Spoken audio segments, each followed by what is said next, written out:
स्वागत है दोस्तों आपके अपने YouTube चैनल नेक्सस एजुकेशन के एग्री प्रो बैच में। शान से पढ़ाई टॉपर्स का गैंग। आज के इस लेक्चर में हम पढ़ेंगे एसआर कांटवा जी की किताब से जो हमारे इंपॉर्टेंट एमसीक्यूज हैं जो कि राइस से रिलेटेड हैं उनके बारे में। तो चलिए बिना समय गंवाए स्टार्ट करते हैं अपनी क्लास को और अपने टॉपिक को और भी ज़्यादा क्लियर करते हैं। तो बढ़ते हैं अपने नेक्स्ट क्वेश्चन पे। जो हमारा फर्स्ट क्वेश्चन है वो हमसे क्या पूछता है। पहले हम एक पेन ले लेते हैं। देखिए, idea of super rice was given by, आपके आगे चार ऑप्शन है। सुपर राइस का जो विचार है वो किसने दिया था? आपके आगे ऑप्शन ए है G.H. शुल, आपके आगे ऑप्शन बी है G.S. खुश, आपके आगे ऑप्शन सी है V.L. चोपड़ा और आपके आगे ऑप्शन नंबर डी है जो कि है योशिडा। बताइए इन चारों ऑप्शन में से कौन सा ऑप्शन करेक्ट ऑप्शन है?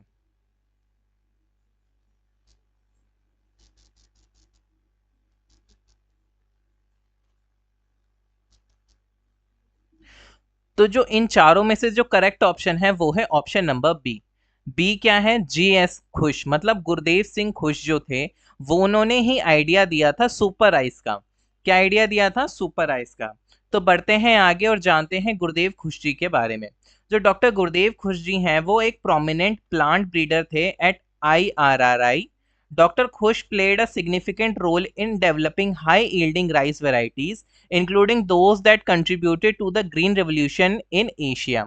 मतलब ये कि जो हमारे डॉक्टर गुरुदेव खुश जी थे वो एक प्लांट ब्रीडर थे इंटरनेशनल राइस रिसर्च इंस्टीट्यूट में, और वो बहुत ज़्यादा उन्होंने अहम रोल या कहें अहम भूमिका निभाई डेवलप करने के लिए हाई यील्डिंग राइस वेराइटीज़ को, including those that contribute to the green revolution in Asia. यहाँ तक कि वो वैरायटी भी जिन्होंने क्या करा, ग्रीन रेवोल्यूशन जो एशिया में हुई थी, हरित क्रांति जैसे हम कहते हैं, हरित क्रांति जो एशिया में आई थी उसमें जो वैरायटीज का यूज हुआ था कुछ वैरायटी इन्होंने भी डेवलप की थी। His work laid the foundation for the development of super rice. इन्हीं के कार्यों की वजह से एक डेवलपमेंट हुई थी सुपर राइस की। by improving the genetic base of the rice and enhancing its productivity and resistance to diseases। मतलब ये कि सुपर राइस का क्या मतलब हुआ? सुपर राइस का मतलब ये हुआ कि वो धान या वो चावल की किस्म जो कि क्या हो, जेनेटिकली बहुत ज्यादा इंप्रूव हो। अब जेनेटिकली इंप्रूव होगी उससे क्या फायदा होगा? उससे ये फायदा होगा कि वो क्या होगी, उनकी प्रोडक्टिविटी एनहेंस होगी, साथ ही साथ जो उनकी बीमारियां हैं बीमारियों से भी उन्हें क्या होगी, रक्षा होगी उनकी। अब हम बढ़ते हैं। अभी हमने एक टर्म का यूज करा था सुपर राइस। अब ये सुपर राइस क्या है? देखिए, super rice is term generally use to describe, एक मिनट दीजिएगा, जो ये सुपर राइस है ये एक टर्म है जिसका जनरली हम यूज करते हैं डिस्क्राइब करने के लिए जेनेटिकली एनहेंस राइस वैरायटी। मतलब वो वैरायटी जिनकी क्या है, जो कि क्या है, जेनेटिकली एनहेंस्ड है, that are developed to achieve higher yields, improved nutritional content and better resistance to environmental stresses जैसे कि drought, pest and diseases। मतलब ये वो वेराइटीज होती हैं, वो सुपर राइस को एक जनरली एक टर्म है जिसका इस्तेमाल हम उन चावल की किस्मों के लिए या वेराइटीज के लिए करते हैं जो कि क्या हो, जेनेटिकली इन क्या हो, तरक्की कर चुकी हो, जेनेटिकली इंप्रूव्ड हो, एनहेंस्ड हो। तो अब एनहेंस्ड होने का क्या मतलब हुआ? मतलब ये कि उसमें क्या हो, हायर यील्ड हो, न्यूट्रिशनल कंटेंट अच्छा हो, साथ ही साथ बेटर रेजिस्टेंस हो इन्वायरमेंटल स्ट्रेस के। इन्वायरमेंटल स्ट्रेस से क्या हो, उससे प्रतिरोधक क्षमता हो उसमें, जैसे कि ड्राउट, सूखा पड़ना, पेस्ट या फिर किसी भी डिजीज से। The development of super rice is often part of effort to address global food security and nutrition, especially in region where rice is staple food। मतलब ये कि जो ये डेवलपमेंट हुई सुपर राइस की, ये बहुत ज़्यादा इम्पोर्टेंट एफर्ट था ताकि जो हमारी खाद्य सुरक्षा है और साथ ही साथ जो हमें पोषण तत्व मिलते हैं, जो हमें पोषण मिलता है, उसमें क्या हो सके, डेवलपमेंट हो सके, तरक्की हो सके, स्पेशली उन रीजन्स में या उन प्रांतों में जहां पर क्या हो, राइस का सबसे ज्यादा इस्तेमाल किया जाता हो। जो की फीचर है सुपर राइस की, वो सबसे पहला तो आता है भैया हमारा हायर यील्ड है। इसकी क्या है, यील्ड बहुत अच्छी है, मतलब इसकी इसमें क्या है, यील्ड जो है बहुत अच्छी होती है। Super rice variety are designed to produce significantly higher yield than traditional rice variety। मतलब जो हमारी जो ट्रेडिशनल राइस वेराइटीज है उनके मुकाबले इनकी जो यील्ड होती है, ठीक है, वो ज्यादा अच्छी होती है। This is achieve through advance breeding technique, और ये कैसे पॉसिबल हो पाया? ब्रीडिंग टेक्निक्स के थ्रू, इंक्लूडिंग हाइब्रिडाइजेशन, जैसे कि हाइब्रिडाइजेशन करी, जेनेटिक मॉडिफिकेशन करा, और साथ ही साथ selection of trade that contribute to more effective growth and higher grain output. ठीक है। Improved nutritional content, some super rice variety are biofortified to contain higher level of essential nutrients. मतलब ये कि कुछ राइस वेराइटीज क्या होती हैं, उसमें न्यूट्रिशनल वैल्यू बहुत ज्यादा होती है, जैसे कि आयरन, जिंक एंड वाइटामिन। जैसे कि एग्जांपल ले हम गोल्डन राइस का। हम मैंने गोल्डन राइस के बारे में आपको लास्ट क्लास में भी बताया था। तो ये क्या है? ये एक जेनेटिकली मॉडिफाइड वैरायटी है, ताकि क्या करती है इस वैरायटी में, बीटा कैरोटीन प्रोड्यूस होता है, जो कि प्रिकर्सर होता है, मतलब जो क्या बनाता है, विटामिन ए बनाता है, aimed at addressing vitamin A deficiency in population that rely heavily on rice as their main food source. मतलब ये कि जिन प्रांतों में क्या हो, पॉपुलेशंस में, जहां की जनसंख्या में विटामिन ए की कमी है, लेकिन वहां पे चावल क्या है, स्टेपल फूड है, तो वहां पे अगर हम गोल्डन राइस का इस्तेमाल करते हैं तो क्या है उसमें भाई विटामिन ए है गोल्डन राइस में, क्योंकि उसमें बीटा कैरोटीन है जो कि प्रिकर्सर है विटामिन ए का।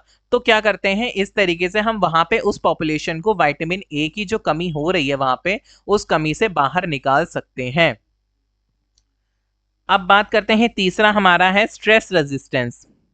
जैसे कि जो सुपर राइस है ये engineer to be more resilient to various environmental stresses.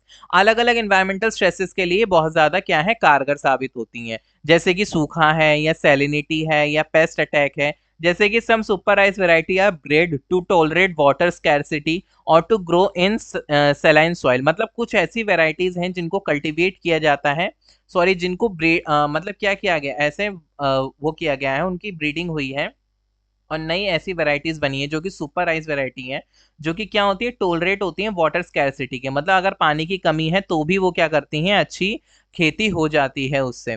और to grow in saline soil, saline soil में भी उग जाती है, और साथ ही साथ क्या होता है, जो एरिया होता है, expanding the area where rice can be cultivated, और जो उस अब जब ये सब चीजें हैं तो क्या होगा, किसान ज्यादा से ज्यादा चावल उगा सकेगा।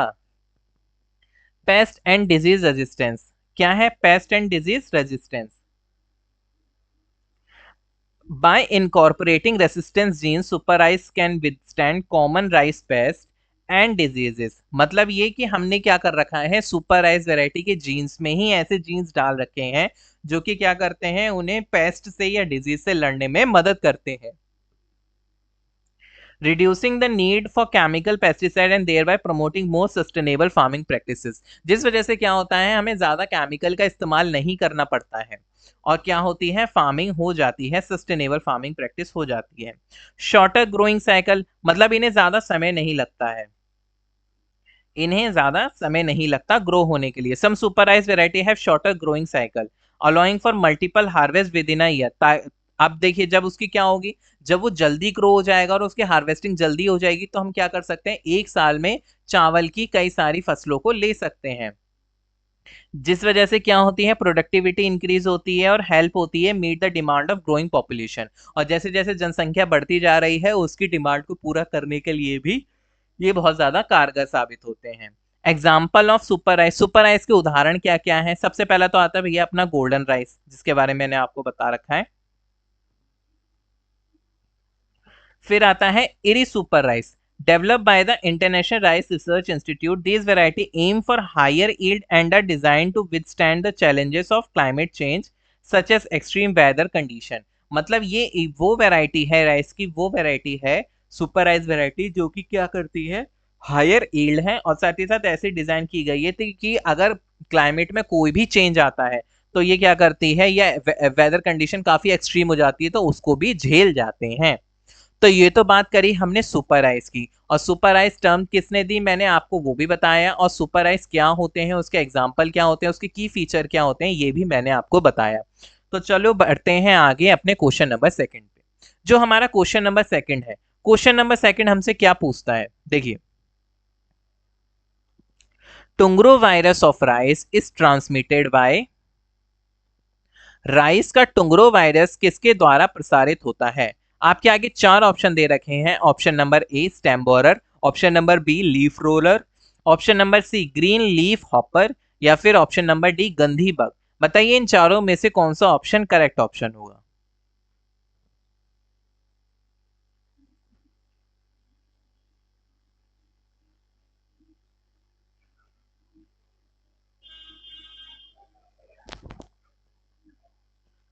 तो जो करेक्ट आंसर होगा वो होगा हमारा option number C green leaf hopper. जो ग्रीन लीफ हॉपर है वो क्या होता है, टुंग्रो वायरस उसकी वजह से क्या होता है, फैलता है। किसकी वजह से फैलता है, टुंग्रो वायरस ग्रीन लीफ हॉपर की वजह से फैलता है। अब हम बात करते हैं टुंग्रो वायरस के बारे में। देखिए जो टुंग्रो वायरस होता है इज मेजर, एक मिनट दीजिएगा, पहले हम एक पेन ले लेते हैं ताकि आपको अच्छे से समझा सके। देखिए जो टुंग्रो वायरस होता है वो एक मेजर वायरल डिजीज है जो कि अफेक्ट करता है राइस प्लांट को, leading to significant crop losses specially in south and south east Asia. ये कहां पर सबसे ज्यादा क्रॉप का नुकसान करता है, फसल का नुकसान करता है, साउथ और साउथ ईस्ट एशिया में। जो डिजीज है वो कॉम्बिनेशन है किस वजह से, सॉरी जो डिजीज है किन की वजह से हो पाती है, वो हो पाती है कॉम्बिनेशन ऑफ टू वायरसेस, दो वायरस के कॉम्बिनेशन की वजह से ये डिजीज फैलती, सॉरी डिजीज क्या करती है, नुकसान पहुंचाती है। सबसे पहला वायरस तो आता है भैया अपना राइस टुंग्रो बेसिलिफॉर्म वायरस आरटीबीवी, और दूसरा है हमारा rice टुंग्रो spherical virus. These virus work together to cause the severe symptoms seen in rice plant। अब ये दोनों वायरस मिलकर काम करते हैं जिस वजह से क्या होता है, चावल में भारी नुकसान होता है, चावल की फसल को क्या होता है, बहुत ज्यादा नुकसान होता है। की द डिटेल, सॉरी जो हमारी की डिटेल है about tungro virus in rice plant, सबसे पहला क्या है, कॉजेटिव एजेंट्स, इनके जो एजेंट हैं वो कौन कौन से हैं जिनकी वजह से ये होते हैं। सबसे पहला तो आता है राइस टुंग्रो बेसिलिफॉर्म वायरस। ये एक डबल स्ट्रैंडेड डीएनए वायरस है जो कि रिस्पॉन्सिबल होता है for the main symptom of टुंग्रो disease. जो टुंग्रो डिजीज के कारण जो पौधे में क्या होता है, सिम्टम आते हैं, जो लक्षण आते हैं, वो जो मेन लक्षण जो होते हैं, मुख्य जो लक्षण होते हैं, वो इसी इसी वायरस की वजह से आते हैं। ये एक डबल स्ट्रैंडेड डीएनए वायरस है। दूसरा है हमारा राइस टुंग्रो स्फेरिकल वायरस। ये एक सिंगल स्ट्रैंडेड आरएनए वायरस है जो कि एनहेंस करता है severity of disease which present with RTBV. जो ये क्या करता है, ये एक सिंगल स्ट्रैंडेड आरएनए वायरस है जो कि एनहेंस करता है डिजीज के कॉज को, ठीक है, जो कि आरटीबीवी के थ्रू हो रहा होता है। जो देखिए जो आरटीएसवी होता है on its own does not cause any symptom. RTSV की वजह से कोई भी सिम्टम नहीं होते हैं, जो मेन सिम्टम होते हैं आरटीबीवी की वजह से होते हैं। But is essential for RTBV to fully manifest tungro virus. लेकिन आरटीबीवी के लिए भी बहुत ज्यादा जरूरी है आरटीएसवी, ताकि वो अपना पूरा पूरा इम्पैक्ट क्या कर सके, पूरी पूरी बीमारी फैला सके। इन दोनों की मिली भगत की वजह से ही टुंग्रो वायरस जो होता है, टुंग्रो वायरस काम करता है। ये जो डिजीज होती है वो इनमें प्लांट में फैलती है और अपने सिम्टम्स देती है। अब सबसे पहला सिम्टम क्या होता है, देखिए दूसरे में आता है हमारा सिम्टम, सबसे पहला आता है स्टंटेड ग्रोथ, मतलब जो ग्रोथ होती है पौधे की वो रुक जाती है। जो infected rice plant show significant stunting, मतलब ग्रोथ होती ही नहीं है। फिर आता है दूसरा येलो ऑरेंज, जो येलो ऑरेंज डिस्कलरेशन होता है, पत्तियां जो होती है ना वो कैसी हो जाती है, येलो ऑरेंज हो जाती हैं। Leave turns yellow to orange starting from the tip with discoloration and spreading downward. ऊपर से शुरू होती है और ये नीचे की तरफ जाती है, ठीक है। पत्तियां ऊपर से क्या होती हैं, पहले तो पीली पड़नी शुरू हो जाती हैं, फिर धीरे धीरे ऑरेंज हो जाती हैं और क्या होती हैं, ऊपर से नीचे की तरफ फैलती है। रिड्यूस टिलरिंग, जिस वजह से क्या होता है, जो टिलर्स होते हैं वो नहीं आ पाते हैं। द नंबर ऑफ टिलर्स या शूट्स पर प्लांट इज रिड्यूस। फ्लावरिंग, चौथा क्या है हमारा, डिलेड फ्लावरिंग एंड राइपनिंग, जिस वजह से क्या होता है, फ्लावरिंग मतलब फूल आने में और साथ ही साथ उनको पकने में भी टाइम लग जाता है। Infected plant offer flower and ripen late, leading to poor grain development, जिस वजह से क्या होते हैं, जो ग्रेन जो डेवलप होता है उसकी क्वालिटी बहुत बेकार होती है और ईल्ड में भी हमें लॉस होता है। डीफॉर्म्ड ग्रेन, जो ग्रेन होते हैं, जो दाना होता है तैयार होता है, वो भी क्या होता है, डीफॉर्म्ड होता है, अपनी फॉर्म में नहीं होता है। ग्रेन में become D Pharm and the overall yield can be severely reduced, जिस वजह से क्या होता है, जो हमारी ईल्ड है वो बहुत हद तक कम हो जाती है। अभी फैलता कैसे है, फैलता है rice टुंग्रो virus is primarily spread by leaf hopper insect. Leaf hopper insect की वजह से ये वायरस फैलता है। Particularly the green leaf hopper, जिसका बोटेनिकल नेम है नेफोटेटिक्स वायरेसेंस. These insects acquire the virus when they feed on infected plant and transmit it to healthy plant as they continue to feeding. मतलब ये क्या करते हैं, मान लीजिए किसी पौधे में क्या हुआ, टुंगरो वायरस हो रखा है. अब ये प्लांट हॉपर जाएगा वहां पे, ग्रीन हॉपर जो है ये हमारा ग्रीन लीफ हॉपर, वहां जाएगा उस पौधे को खाएगा. अब जब वो पौधे को खाने के बाद जब वो जो स्वस्थ पौधा है उस पे बैठ के उसको खाएगा, तो ये जो वायरस है उसमें भी चला जाएगा, जिस वजह से क्या होता है, ये जो बीमारी है, ये जो वायरस है पूरे के पूरे फील्ड में फैल जाता है. तो ये बहुत ज्यादा क्या करता है, जो हमारी जो क्रॉप है, जो हमारी फसल है, उसमें बहुत ज्यादा नुकसान करता है. तो ये तो बताया मैंने आपको टुंगरो वायरस के बारे में. अब हम बढ़ते हैं अपने क्वेश्चन नंबर 3 पर. क्वेश्चन नंबर 3 है हमारा, सिल्वरी शूट और onion leaf symptom of rice tiller is caused bye. चांदी जैसी शूट या प्याज की पत्ती का लक्षण चावल की टिलर में किसके द्वारा होता है? आपके आगे 4 ऑप्शन दे रखे हैं. ऑप्शन नंबर ए है आपके पास rice hispa, option number B आपके पास गॉलमिच, ऑप्शन नंबर सी आपके पास leaf roller, option number D आपके पास गंदी बग. बताइए इन चारों में से कौन सा ऑप्शन करेक्ट ऑप्शन है?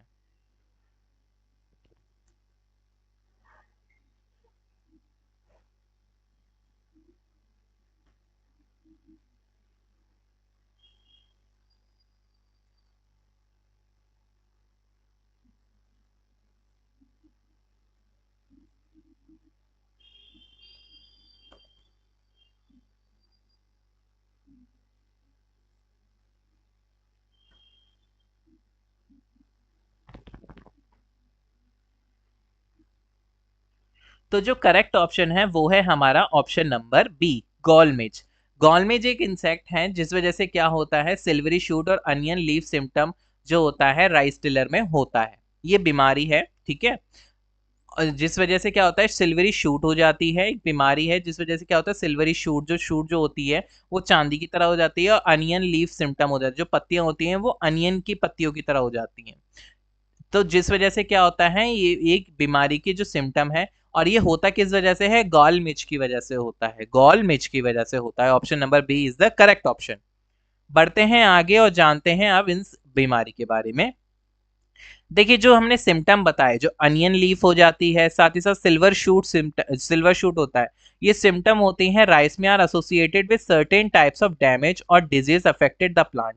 ये क्यों होती है, क्योंकि अलग अलग तरीके की जो डिजीजेस होती है, बीमारी होती है, या इंसेक्ट का क्या होता है, पौधे पे हमला हो जाता है, जिस वजह से उनको नुकसान होता है. Often related to insect pest और वायरल इन्फेक्शन. और ये इंसेक्ट पेस्ट की वजह से भी होता है या फिर वायरल इन्फेक्शन की वजह से भी होता है. An explanation of each. देखिए जो अनियन लीफ सिम्टम्स हैं उसकी अपीयरेंस कैसी होती है. जो अनियन लीफ सिम्टम होते हैं in rice is characterized by curling of the leaf blade. देखिए ये रहा ना, लीफ ब्लेड क्या होंगे, ऊपर से कर्ल हो जाएंगे, resembling the tubular shape of onion leaf. जैसे अनियन के पत्तों में होता है ना, ठीक वैसे ही सिम्टम दिखने लगते हैं. वो क्या होते हैं, जैसे अनियन की पत्ती होती है वैसे ही ये क्या होती है, राइस की जो पत्ती है वैसी होने लगती है. The leaves appear rolled and fail to expand fully. ये क्या होती है, जिस वजह से पत्तियां जो होती हैं वो क्या हो जाती हैं, रोल हो जाती हैं, मुड़ जाती हैं, और पूरी तरीके से फैल नहीं पाती. अब इसका कारण क्या है, this symptom is typically cause by damage from the rice gall midge. ये देख रहे हो आप, ये कीड़ा इस वजह से होता है, इसकी वजह से होता है ये, जिसका बोटेनिकल नेम है orseolia oryzae. An insect pest. इसके जो लार्वा होते हैं of this pest feed inside the leaf sheet causing the plant tissue to grow abnormally. अब इस कीड़े की जो लार्वा होते हैं वो क्या करते हैं, पत्ती के अंदर पत्ती को फीड करते हैं. अब जिस वजह से क्या होता है, पत्ती की जो ग्रोथ होती है वो कैसी होती है, अब नॉर्मल होती है. The affected leaf turn into a hollow tube that's resemble N onion leaf.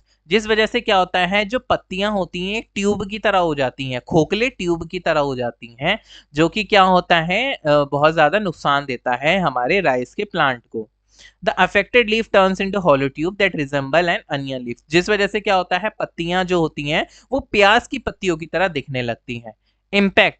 Plant with the onion leaf symptom show stunted growth. मतलब ये जो प्लांट्स होते हैं उनमें जो अनियन लीफ सिम्टम दिखते हैं उनकी जो ग्रोथ होती है वो रुक जाती है, और साथ ही साथ सीवियर इन्फेस्टेशन होता है, it can lead to a significant reduction in yield, जिस वजह से क्या होता है, ईल्ड में बहुत ज्यादा नुकसान हो जाता है। अब है दूसरा हमारा सिल्वरी शूट सिम्टम। इसकी अपीयरेंस कैसी होती है, जो शूट जो होती है ना, symptom is characterize by the silvery appearance, चांदी जैसी अपीयरेंस होने लगती है उसकी, ऑफ यंग राइस टिलर्स, जो राइस टिलर्स जो होते हैं ना उस उनमें। The shoots are pale or whitish and the leaves may also exhibit a translucent or silver hue। और पत्तियों में भी क्या होता है, सिल्वरी सिल्वरी से हो जाती है, चांदी जैसी हो जाती है। साथ ही साथ क्या होती हैं, जो शूट्स होती है ना, वो पैसी थोड़ी सी हल्की पीली या फिर वाइटिश हो जाती है। अब इसका कारण क्या है, ये क्यों होता है, this symptom is also associated with the attack of rice gall midge. ये भी राइस गॉलमिच करके जो इंसेक्ट है उसकी वजह से होता है। When the larva infest the plant, जब उसके लार्वा क्या करते हैं, इन्फेस्ट करते हैं प्लांट को, they induce the formation of gall at the base of tiller. ये क्या करते हैं, बेस में क्या करते हैं, गॉल बना लेते हैं, जो कि डिसरप्ट करता है नॉर्मल ग्रोथ को, जिस वजह से क्या होता है, पौधे की ग्रोथ जो होती है वो नॉर्मल नहीं हो पाती है। The affected tiller become hollow and take on a silvery appearance due to reflection of light through the damaged tissue। अब जिस वजह से क्या होते हैं, टिश्यू डैमेज हो जाते हैं। अब जब टिश्यू डैमेज होते हैं, उस पर से जब लाइट जाती है रिफ्लेक्ट होके, तो वो चमकने लगती है, जिस वजह से क्या होता है, जो अपीयरेंस है वो सिल्वरी हो जाती है। द अफेक्टेड जो टिलर होते हैं वो कैसे होते हैं, खोखले हो जाते हैं। अब इसका इम्पैक्ट क्या होता है, देखिए, जो the silvery shoot symptom leads to non productive tiller. Tiller तो होंगे पर नॉन प्रोडक्टिव होंगे, उनमें क्या होंगे, दाने नहीं होंगे। Mean they do not produce grains, मतलब क्या, उनमें ग्रेन नहीं होता है। They can drastically reduce the overall yield of the crop, जिस वजह से क्या होता है, जो ईल्ड जो होती है वो बहुत बुरी तरीके से, सॉरी, प्लांट जो है हमारा बहुत बुरी तरीके से डैमेज होता है और ईल्ड में बहुत ज्यादा नुकसान होता है। बढ़ते हैं आगे अपने क्वेश्चन नंबर 4 पर। क्वेश्चन नंबर 4 हमसे पूछता है, what is the test weight of basmati rice. Test weight क्या होता है, test weight of basmati rice, basmati चावल का परीक्षण वजन क्या है। देखिए, जो टेस्ट वेट होता है वो होता है वजन 100 जो सीड्स होते हैं उनका। Weight of 100 seeds is known as test weight. तो जो बासमती राइस के, सॉरी, ग्रेन है, ग्रेन आएगा इसमें। तो जो टेस्ट वेट होता है बासमती राइस का वो कितना होता है बताइए। आपके आगे चार ऑप्शन है। Option number A 15 gram, option number B 21 gram, option number C 24 gram और ऑप्शन नंबर डी 30 ग्राम। बताइए इन चारों में से कौन सा ऑप्शन करेक्ट ऑप्शन है।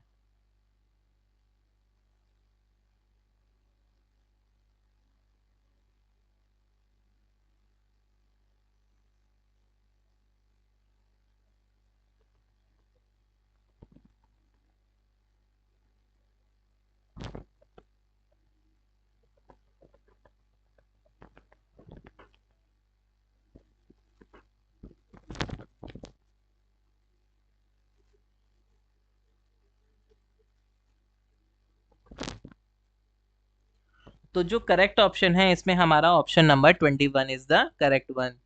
जो ऑप्शन नंबर बी है हमारा, वो क्या है, करेक्ट आंसर है। 21 ग्राम क्या है, टेस्ट वेट है बासमती राइस का।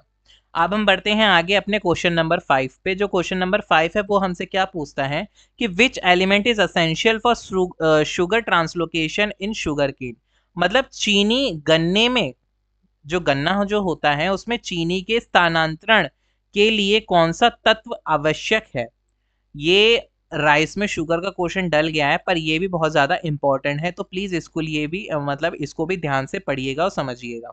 आप बताइए, आपके आगे एक क्वेश्चन है वो ये पूछता है, जब गन्ने के अंदर शुगर एक जगह से दूसरी जगह जाती है तो उसको कौन सा एलिमेंट है जो सबसे ज्यादा जरूरी चाहिए होता है।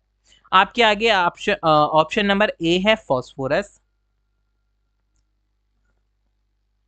फॉस्फोरस, ऑप्शन नंबर बी है आपके पास पोटेशियम, ऑप्शन नंबर सी है जो आपके पास वो है बोरोन, और ऑप्शन नंबर डी है आपके पास मॉलिब्डेनम। बताइए इन चारों ऑप्शन में से कौन सा ऑप्शन करेक्ट ऑप्शन है।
तो जो करेक्ट ऑप्शन है वो होगा option number C, boron is the correct one. Boron क्या है, एक नहीं कई सारे प्लांट्स में जो क्या करता है, शुगर्स को ट्रांसलोकेट करने का काम करता है। ठीक है, तो बढ़ते हैं आगे अपने नेक्स्ट क्वेश्चन पर। हमारा जो नेक्स्ट क्वेश्चन है वो क्या है, नेक्स्ट क्वेश्चन जो क्वेश्चन नंबर 6 है वो पूछता है हमसे कि डेड हार्ट और white head damage to rice is caused by, मतलब चावल में डेड हार्ट और व्हाइट हेड क्षति का कारण क्या है। आपके आगे चार ऑप्शन दे रखे हैं, option number A gall midge, option number B leaf roller, option number C army worm और option number D stem borer. बताइए इन चारों ऑप्शन में से कौन सा ऑप्शन करेक्ट ऑप्शन है।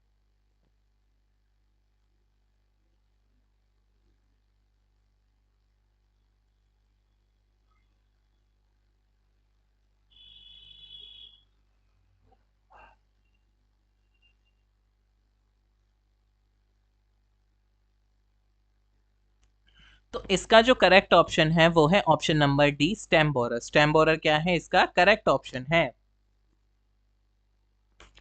तो देखिए जो डेड हार्ट और व्हाइट हेड जो होता है are common symptoms of damage in rice plant. ये क्या करते हैं, कॉमन सिम्टम होते हैं इन डैमेज राइस प्लांट में।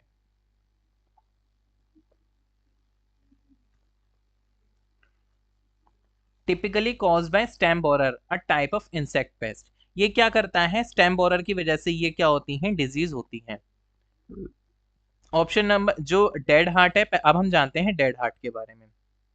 This occur during the vegetative stage of rice growth. ये कब होता है, जब वेजिटेटिव ग्रोथ हो रही होती है राइस की। Stem borer lay their egg on the rice plant. ये क्या करते हैं, स्टेम बोरर क्या करते हैं, अपने अंडे दे देते हैं राइस प्लांट पे। And once the larva hatch, और जब वो अंडे फूटते हैं और उनमें से लार्वा निकलते हैं, दे बोर इनटू द स्टेम। वो क्या करते हैं, उनकी जो चावल का जो तना है उसमें क्या करते हैं, अंदर चले जाते हैं, उसको क्या करते हैं, बोर कर देते हैं उसमें। This disrupt the flow of nutrient and water with in the plant. जिस वजह से क्या होता है, पानी का, न्यूट्रिएंट्स का जो फ्लो होता है और साथ ही साथ वाटर का हो जो फ्लो होता है पानी का प्लांट के अंदर, वो क्या होता है, डिसरप्ट होता है। The central leaf of the tiller turn yellow brown turn brown and dries out resembling a dead heart. ये क्या होता है, जो मेन सेंट्रल लीफ होती है टिलर की, वो कैसी हो जाती है, ब्राउन हो जाती है और सूख जाती है, रिजेंबलिंग अ डेड हार्ट।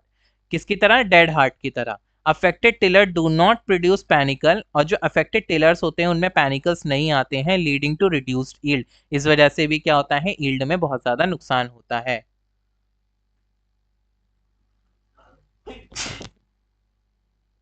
फिर है हमारा white head. This damage appears during the reproductive stage. अब देखिए डेड हार्ट तो वेजिटेटिव स्टेज में होता है, लेकिन जो व्हाइट हेड होता है वो कब होता है, जब रिप्रोडक्टिव स्टेज चल रही होती है। इसमें क्या करता है, stem borer attack the stem near the panicle. Near the panicle मतलब जहां से पैनिकल निकलता है उसके पास में से क्या करता है, उस पास वाले तने को क्या करता है, अटैक करता है। And cutting of the supply of nutrient and water. जिस वजह से क्या होता है, जो न्यूट्रिएंट और पानी की सप्लाई है वो क्या हो जाती है, रुक जाती है। As a result the panicle does not develop properly and turn white. जिस वजह से क्या होता है, पैनिकल ढंग से ग्रो नहीं कर पाते और कैसे हो जाते हैं, सफेद हो जाते हैं। द ग्रेन रिमेन एम्प्टी और पुअरली डेवलप्ड। जो ग्रेन जो होता है वो कैसे रहते हैं, खाली रहते हैं या फिर पुअरली डेवलप रहते हैं, leading to further yield loss. जिस वजह से क्या होता है, यील्ड में नुकसान होता है। Both the symptoms are indicator of severe stem borer infestation. ये सारे जो सिम्टम्स हैं दोनों, ये किसकी वजह से होते हैं, स्टेम बोरर के इन्फेस्टेशन की वजह से होते हैं। जिस वजह से क्या होता है, राइस का जो प्रोडक्शन होता है बहुत ज्यादा अफेक्ट होता है, अगर इसको हमने टाइमली मैनेज नहीं किया तो। अब हम बढ़ते हैं आगे अपने नेक्स्ट क्वेश्चन पे। नेक्स्ट क्वेश्चन क्या है हमारा, नेक्स्ट क्वेश्चन जो क्वेश्चन नंबर 7 है वो हमसे पूछता है कि grassy stunt virus disease of rice are transmitted by. मतलब एक डिजीज है जिसका नाम है ग्रासी स्टंट वायरस, वो किसकी वजह से फैलता है। चावल की ग्रासी स्टंट वायरस बीमारी का संचरण किसके द्वारा होता है। आपके आगे चार ऑप्शन दे रखे हैं, आपके आगे चार ऑप्शन है। ऑप्शन नंबर ए है आपके पास green leaf hopper, option number B है आपके पास brown plant hopper, option number C है आपके पास व्हाइट फ्लाई और ऑप्शन नंबर डी है आपके पास गंदी बग। बताइए इन चारों ऑप्शन में से कौन सा ऑप्शन करेक्ट ऑप्शन है।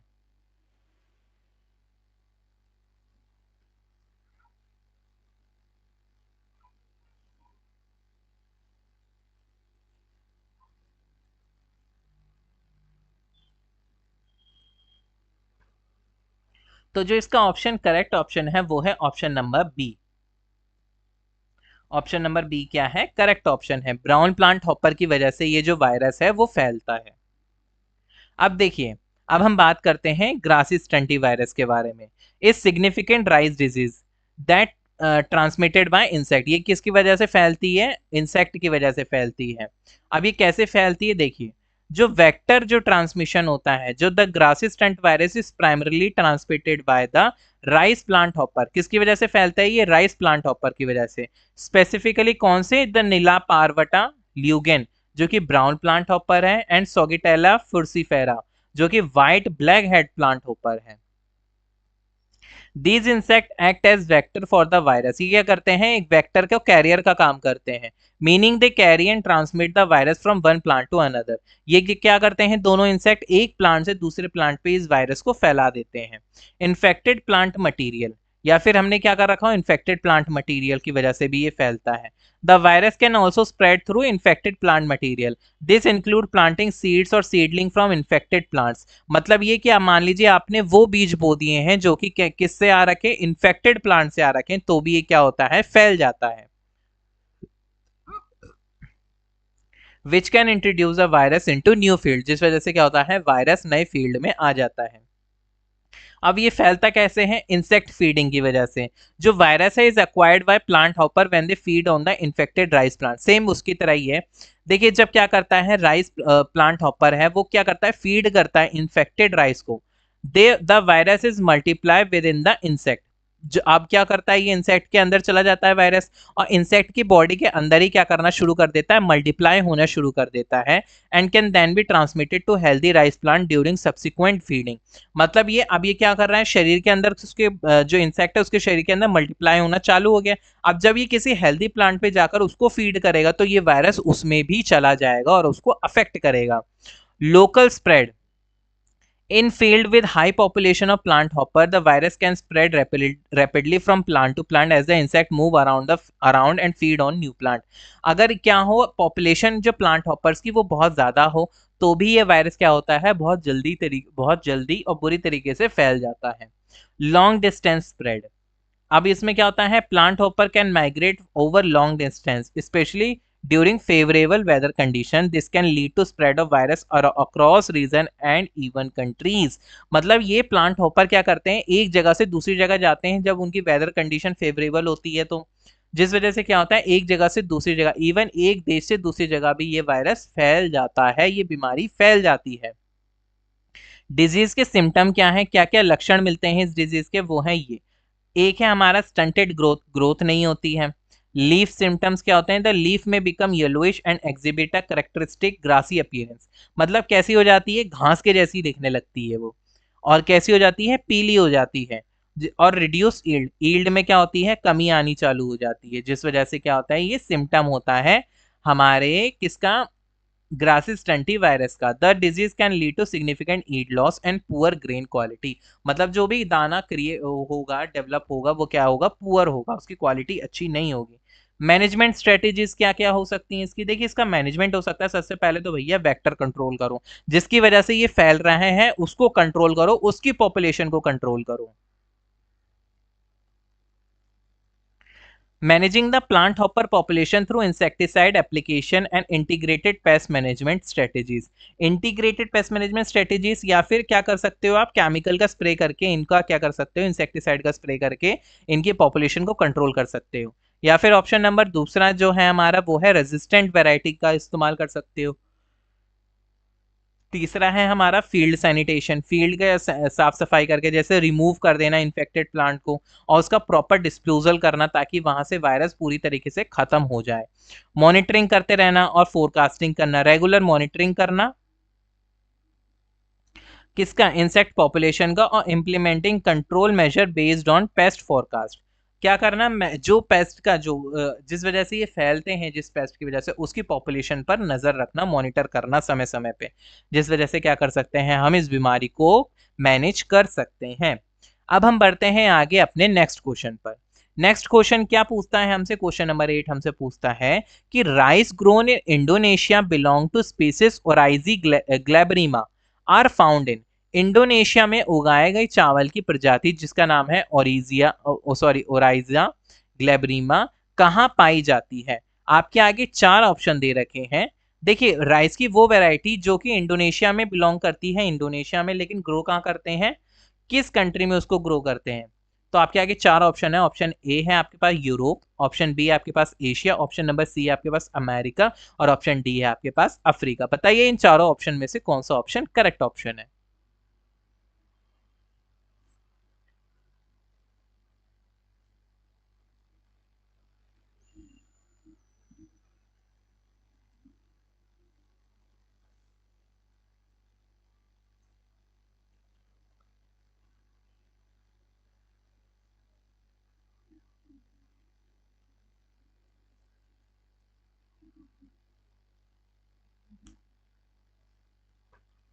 तो जो करेक्ट ऑप्शन है इसका option number D is the correct.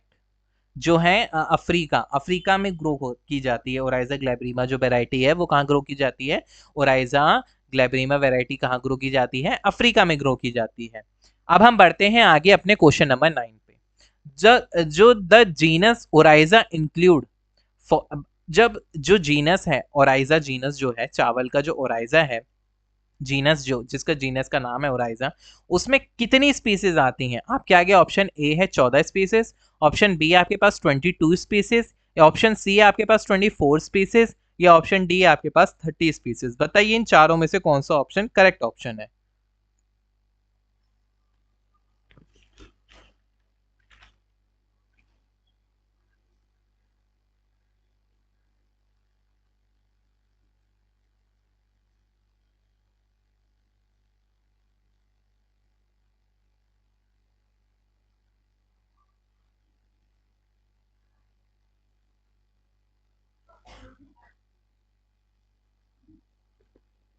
इसका जो करेक्ट ऑप्शन है वो है हमारा option number C, 24 species is the correct one. जो जीनस ओराइजा है उसमें कितनी स्पीसीज आती हैं? 24 स्पीसीज आती हैं। बढ़ते हैं आगे अपने नेक्स्ट क्वेश्चन पे। अब जो हमारा नेक्स्ट क्वेश्चन है वो हमसे पूछता है कि the kresek occur in early stage of plant growth of rice. एक क्रेसर करके एक क्या है, बीमारी है, जो कि क्या करता है, कृषक रोग चावल के पौधों की वृद्धि के प्रारंभिक चरण में होता है। किसकी वजह से होता है बताइए? आपके आगे ऑप्शन है A bacterial blight, option B है आपके पास bacterial leaf streak, option C है आपके पास टुंगरो वायरस, या ऑप्शन डी है आपके पास फॉल्स मड। बताइए इन चारों में से कौन सा ऑप्शन करेक्ट ऑप्शन है?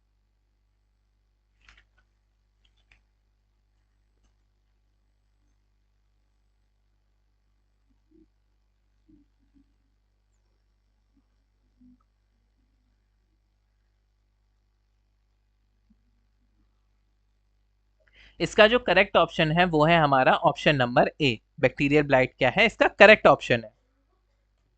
अब देखिए, जो क्रेसिक डिजीज होती है in rice is caused by bacterium known as xanthomonas oryzae.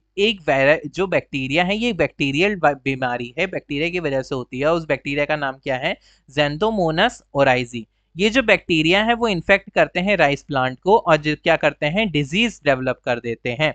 अब उस कैरेक्टरिस्टिक ऑफ क्रेसिक डिजीज, सबसे पहले सिम्टम क्या होते हैं उसके? The disease typically manifest through leaf lesion, मतलब लीफ में ऐसे लीजन से आने लगते हैं। देखिए, which can eventually lead to the browning and wilting of the leaves, जिस वजह से क्या होता है, पत्तियां भूरी हो जाती हैं और धीरे धीरे झुकने लग जाती हैं। जो इन्फेक्टेड प्लांट में show stunted growth and poor development. Plant में क्या होता है, इस वजह से जो ग्रोथ होती है वो रुक जाती है और डेवलपमेंट भी नहीं हो पाती है। ट्रांसमिशन कैसे होता है? The bacterium can spread through infected plant material, water and potentially by mechanical mean, जैसे कि फार्मिंग टूल्स। ये किस वजह से फैलती है बीमारी? ये बीमारी फैलती है या तो प्लांटिंग मटेरियल इन्फेक्टेड ले आए हो, या फिर पानी में वो बैक्टीरिया हो, या फिर क्या हो, फार्मिंग टूल में लग गया हो वो bacteria. It thrive in warm and wet condition. ये कहाँ रहता है bacteria? Warm and wet condition में। Which can facilitate its spread, जिस वजह से क्या करता है, ये जो कंडीशन है इसके फैलने में बहुत ज़्यादा मदद करती है। इसकी मैनेजमेंट प्रैक्टिस क्या है? इसको मैनेज कैसे कर सकते हैं? सबसे पहले भैया हम उसको यूज़ करेंगे रेजिस्टेंट वेराइटी। कौन सी वेराइटी यूज करेंगे? जो इसके प्रतिरोधक हो। Planting rice variety that are resistant to xanthomonas can help mitigate the disease. फिर दूसरा है फील्ड सैनिटेशन, मतलब removing and destroying infected plant debris, मतलब इन्फेक्टेड प्लांट का जो बचा कुचा पार्ट है या कुछ बचा हुआ है उसको भी अच्छी तरीके से क्या करेंगे, डिस्ट्रॉय कर देंगे या रिमूव कर देंगे, जिस वजह से इन्फेक्शन ना फैले। तीसरा है proper irrigation, avoiding excessive water that can create favourable condition for the bacteria, मतलब एक्सेसिव वाटर ना दिया जाए, पानी ज्यादा ना दिया जाए, जिस वजह से क्या हो, ऐसी कंडीशन ही क्रिएट ना हो जिसमें कि वो बैक्टीरिया पनप सके। चौथा है हमारा chemical control, application of appropriate bactericides may be necessary in severe cases, though this should be done following expert recommendation to avoid resistance buildup, मतलब ये केमिकल कंट्रोल के थ्रू भी इसको क्या कर सकते हैं, केमिकल का इस्तेमाल करके भी इसको कंट्रोल किया जा सकता है। तो आज के बस इतने ही क्वेश्चन थे। तो अगर आपको मेरा पढ़ाया हुआ अच्छा लगा हो तो प्लीज हमारे चैनल को ज्यादा से ज्यादा लाइक करें, शेयर करें और सब्सक्राइब करना ना भूलें। Thanks for watching.